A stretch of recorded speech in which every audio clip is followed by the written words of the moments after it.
Hey everyone, today I'm going to show you how to fix Dola AI login problems, a full guide for 2026. If you can't log in, get errors, or your password isn't working, I've got practical steps to help.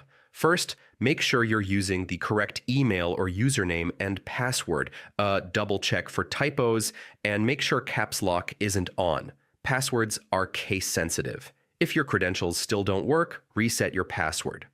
Click Forgot Password, enter your email, and follow the reset link they send you. Sometimes that's all it takes.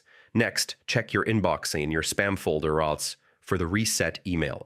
Sometimes the email gets routed to junk, so always double check there too. Another common fix is clearing your browser cache and cookies. Old stored data can interfere with login sessions. Clear cache, reload the page, and try logging in again. If it still won't let you log in, try a different browser or device.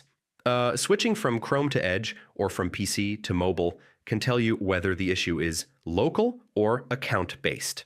And that's it. If you've tried all these and still can't log in, contact Dola AI support. They can help with account-specific issues. Thanks for watching, and I'll see you in the next one.